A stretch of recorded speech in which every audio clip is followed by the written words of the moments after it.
Hi, I'm Anka from MedRise Studio, and this is the place to be to hear about the latest Web3 trends in healthcare. Today, we are delving into a fascinating development at the crossroads of intellectual property and blockchain technology. I'm talking about IP NFTs. And to do so, we have the help of a pioneering company in this field called Molecule. Molecule has been making waves by leveraging NFTs to manage and trade intellectual properties in ways that could really transform how we handle biomedical innovation. And here to help us unpack all of this is Tyler Golato, the co-founder and CEO of Molecule. Tyler, welcome to the podcast. It's great to be here. Thanks for having me. So if I understand correctly, Molecule's missions comes from various observations, including the fact that to secure funding in biomedical research, it can be very challenging, especially during what you call the valley of death. So that period of time between very early stage research and commercialization. Can you share with us what Molecule is doing and how it's trying to address these issues? Absolutely. So Molecule in many ways is kind of an incentive engineering company. And I think a lot about the work that we're doing is really trying to create new incentives for new groups of people to come together and fund very early stage research, with intellectual property and intellectual property ownership and governance being this kind of primary incentive. And so when we look at healthcare, for example, or early translational science, you have this relatively robust funding ecosystem, typically that comes from taxpayer dollars and from governments that fund early stage basic research. And then you also have this relatively robust, venture capital and biotech, pharmaceutical ecosystem that handles late-stage innovation.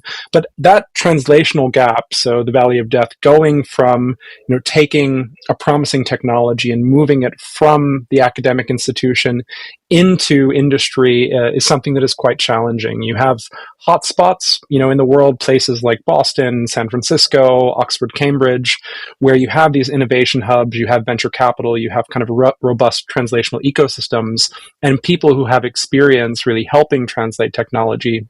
But then you have, many other places where there's incredible innovation happening that just doesn't have the same access to resources. And so our belief is that by leveraging Web3 technologies, which really just enable you to change the way kind of that intellectual property works by, in essence, digitizing IP and turning it into a direct incentive for somebody to fund research, you can really change the types of people and the types of incentives that are created with respect to translational funding. And so kind of the example that I normally give of what this might look like in practice is, bringing together researchers, patients, patient advocacy groups to actually fund and contribute work to a piece of intellectual property in exchange for ownership and governance in that IP itself, which really changes the dynamics of how these things are developed. For people who are listening to us and might come from the traditional health industry, the idea of handling intellectual property with Web3 and the idea of IP NFTs in particular can be very confusing.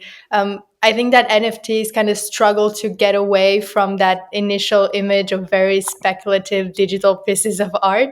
So I think their potential is much greater than that. But it's something that we sometimes struggle to explain and to have concrete use cases to show that. So maybe you could start by explaining what IP NFTs are and what value they bring to the health system.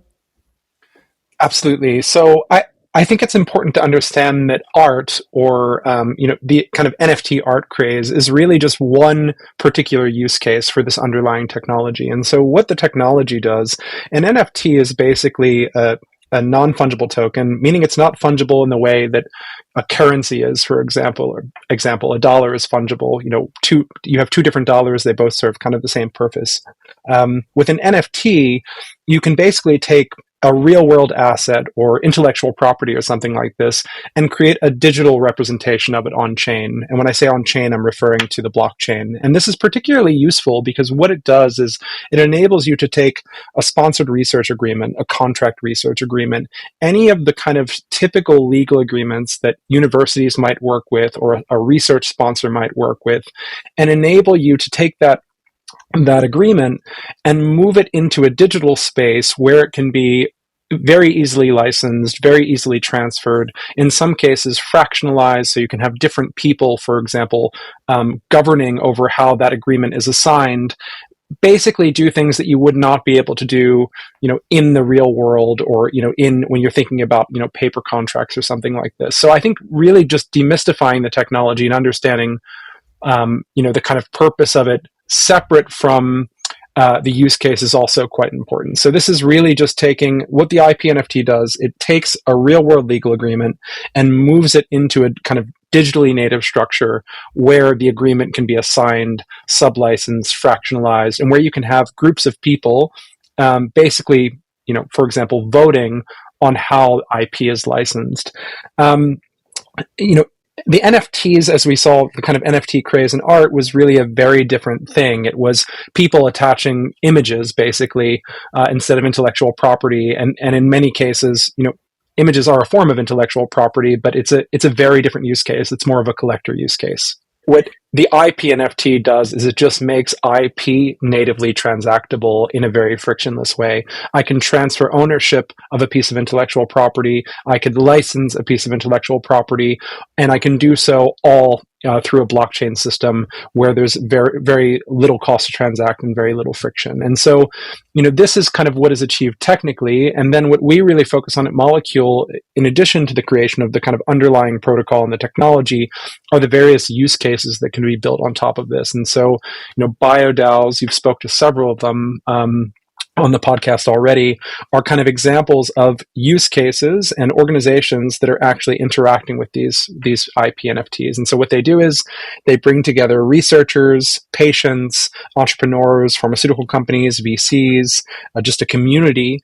They fund research via this kind of IP NFT mechanism, and basically in exchange for their funding, they own the intellectual property or a right to the intellectual property that would emerge from the projects. And then if those projects are successful, if they go on to be commercialized, funds come back to the treasury of the DAO to fund further research. And the goal is to really create this sustainable funding ecosystem that can kind of fund within a research area in perpetuity through the kind of commercial efforts of the DAO. What I thought was really interesting when I started looking into your work is that there's this first thing that we see when we look at Molecule is the IP NFT protocol, because this is perhaps what you're communicating the most and what is the most visible. But there's a lot more to Molecule than just the IP NFT protocol. From what I saw, there's also a Biotech IP marketplace. There's a BioDAO Launchpad. Can you explain what this ecosystem looks like and what purpose each one of these components serve? Yeah, absolutely. So Molecule really started out building the underlying infrastructure for the kind of decentralized science space as it applies to biopharma specifically. So we were building these legal and technical primitives like IP NFTs and IPTs, but the technology on its own, it's agnostic. It can be used in many different ways. You could use it to enable a patient group to collectively govern and own IP. You could also use it to trade IP and speculate. And so what we wanted to do is to really showcase really values aligned use cases that speak to what we're trying to achieve as a company. Molecule's goal is to really drive down, the cost of translational science, make sure that better science is actually reaching, patients, better medicines are reaching patients. And so, the biotech IP marketplace, what we call the discovery marketplace, was really an attempt to showcase how intellectual property can actually be transacted in this digitally native way. BioDAOs were an attempt, and we were one of the early builders on VitaDAO, one of the first BioDAOs, and the vision there was really to show how you could bring together, and I think this is one of the more special aspects of the DeSci space, and one of the things that brings a lot of people into the space, was to showcase how, using this technology, you can bring together all of these different stakeholders in drug development, from the drug developers themselves, the researchers, people with commercial and translational expertise, patients, all of these different members of the community, into a structure where they can work together to do translational drug development in an entirely new structure. And the way BioDAOs work is, if you come, you can, and anyone can come into these organizations. If they have a skill to lend or some particular piece of expertise, they can contribute funding, they can contribute work, they can contribute data, and in exchange for their time, they're rewarded in governance tokens, which give them a larger and larger voice and say in the community. And so you're really trying to create an organization where, based on the input that people are providing, they're receiving more and more leverage, more and more voting power in the organization, trying to reward people who are, pulling the organization in the best possible direction. And so the BioDAO Launchpad, it's called BioXYZ. It's actually being spun out of Molecule now. What is really an attempt to take that playbook. We learned how to build these organizations through launching BioDAO, and we want to basically make it possible for anyone in any therapeutic area to come along and do the same things, understand the same patterns of building. The way I think about Molecule is kind of like it's like a Bell Labs for DeSci. We do a lot of different experiments, from building new technological primitives to creating new organizational types to creating marketplaces. Or a new product we have launching is called Molecule Catalyst, which is kind of like a very early crowdfunding system using these technologies. The goal is to experiment, try new ways of doing things, and the innovation that sticks, we kind of either roll out into its own product or its own organization, and the experiments that fail really serve as a learning for the space. And yeah, it's a bit of an untraditional org, but I think this is really, really important when you have a new industry, a new field, new technologies, to do kind of a lot of agile experimentation, and in order to learn what really works. I have two questions for you. The first one is, you were among the first to get into this space, and you were also at the origin of VitaDAO, which is the first BioDAO. What inspired you to create this type of organization? Where did you draw your inspiration? I mean, I started out my career as a biochemist that had an intention to go into medicine, got deeper and deeper into research. I was working at Columbia University in translational therapeutics and experimental therapeutics and in oncology, working to develop new therapeutics for pancreatic cancer, neuroendocrine tumors, and glioblastoma. And during that process, really learned firsthand about kind of the perverse incentives that exist in some cases in the US, kind of translational drug development system.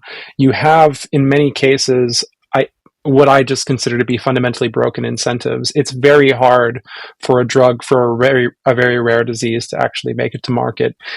You're often the drugs that people jump to develop in many cases simply because the unit economics are very good, are not necessarily the best thing for the end user, for the patients. It's like, one concrete example of this is, it's easier to develop a new antidepressant than it is to bring, maybe a psychedelic therapy that you might only have to take once in order to have a big, mind shift to market, simply because you can't really patent, a classical psychedelic. And so these kinds of things, the same type of issues that we saw when, with the hepatitis C cure that was released in the US and, really struggled to actually be paid for by the market or by consumers because of its kind of curative properties. These are the reasons that I was interested in starting something like Molecule. It was a belief that, like, the only way that you could change the healthcare system itself and the way that, incentives are structured is by figuring out a way to create new incentives. And this is the beauty of Web3. This is the beauty of tokenomics. What tokens do and what token engineering does is it enables you to create a sandbox environment where you can try out, you can build entirely new economies. You can create entirely new incentive structures that motivate people to behave in different ways. And this is how we wanted to use intellectual property. We wanted to leverage what we saw as one of the primary weaknesses of the current healthcare system, the fact that people take on a huge amount of risk, they spend a lot of money, and then they need to have a monopoly on that innovation in order to recoup cost over a 20-year period. And that obviously does create an incentive to go out and spend a lot of money on R&D. It's also fundamentally anti-competitive in some ways. And so we wanted to take something that is kind of a monolithic, monopolistic incentive like a patent, and figure out a way to enable a community to actually assemble around that and move intellectual property forward. And so in this model, it goes from a single company owning a piece of IP to potentially thousands of patients owning a piece of IP. And what would that look like? What would it look like if a bunch of Huntington's disease patients came together and advocacy organizations crowdfunded a cure for Huntington's disease and actually own the IP, had the ability to price it, had the ability to control access to it, how might they behave compared to a pharmaceutical company or something like this? I think this is a really interesting experiment in behavioral economics. And so, the goal with Molecule was to really try to figure out a way to create the infrastructure for that. And organizations like BioDAO, I'm also a biogerontologist by training. I spent years at the National Institute on Aging. For me, this was like, it's one of the areas I'm most passionate about. And I really wanted to see, if this model could begin to work in this space. The field is very young. DeSci is quite new. When I talk to people who are skeptical about the field, as they rightfully should be, I think anyone that comes along promising a new and better way of doing something has the kind of, the onus on them to prove that it really works. I consider a lot of this to be an experiment. We're all trying to experiment in new ways to change the system that, fundamentally has some respects in which it's broken. And I'm, maintain a lot of optimism that by smarter and smarter people coming into the field, experimenting with these technologies, and more people coming in and engaging with them, we have a pathway forward to potentially create a brighter future for translational science. There are two things that I feel are very special about this field. The first one is that these initiatives come from people that are in biology, biomedical research, are scientists themselves, which is pretty rare and so worth mentioning, because in the wider Web3 space, there's been this period of time, especially, so I've been in this space for 7-8 years, and at the very beginning you had a lot of the crypto crowd that was trying to create and come up with use cases for healthcare and biology and research and so on that had really nothing to do with the real needs of the industry. And so that created a little bit of disappointment from a lot of industry stakeholders who were like, you're selling us something that we don't really need, therefore the technology is not useful, kind of these assumptions that didn't really serve the Web3 community. And so what I feel is really useful with the DeSci and BioDAO community is that it comes from people who really know their business, know their deal, they know the science, they know a lot of things about this industry and what works, what doesn't. So that makes it particularly interesting, and it feels like you talk to people who know what they're about. And so that's the first thing that I really like. And the second one is that it really comes down to patients being involved in the solution that they need, and not even for themselves, because some of that research will not benefit them directly. It will benefit people in 10 or 15 years maybe, but it's the fact that you can gather all this community together and try to work on something that will benefit the patients in years to come. I think it's a great observation. I mean, people who are critical of the Web3 space also have the right to be, when I talk, Web3 is extremely broad. The crypto space is extremely broad. One could have criticisms of the internet, for example, and one could also point out many things that it's achieved. But I think early on, because it's a space that evolved from technology first, you had the issue of kind of solutions looking for a problem. And this kind of speaks to what you were just speaking about. Now I think you have this new generation of builders. It's people who specifically have a problem looking for a solution. If you look at HairDAO is an interesting example. It's two founders who had gone on this hair loss journey, who had tried every product, who have looked for every solution, getting frustrated and saying, you know what, I know a lot of other people suffering from hair loss. Let's all come together and figure out a way to solve this. Using these kind of new funding techniques. And I think HairDAO, when they launched, they managed to raise basically I think more than the average global R&D spend on hair loss, and have very quickly gone from having this nascent community to already filing their first patent in a short period of time. And this just really speaks to the power of this kind of collective action. But to that point, I think the space still has so much to prove. And that people should, be reasonably skeptical when engaging these types of things. For me, it's really important that we build products that actually serve real users, and this space will basically succeed in its ability to solve actual problems for actual scientists.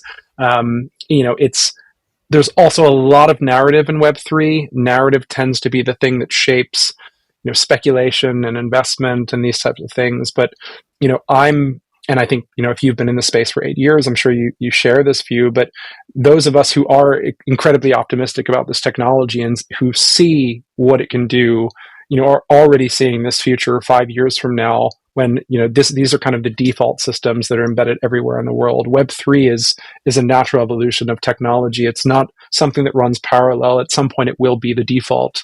But yeah, the space has also had it's a fair number of challenges over the years, and I'm really excited about right now is that I think you have people who are building real products with real users, solving real problems, from your research hubs to all of these different BioDAOs to organizations like Molecule that I think are leading this very user first kind of charge in the space. Tyler, thank you so much for all your insights into the inner workings of Molecule and the whole BioDAO space. To our listeners, if you are still skeptic about the Web3 environment, please listen to our series dedicated to DeSci. You might learn a thing or two about the power of Web3 for research and science, and how maybe you can get involved, because these communities are looking for people who are willing to spend some of their time helping scientists and different projects. So you can get involved as well. Thank you so much, Tyler. Thank you so much for having me. I really appreciate it.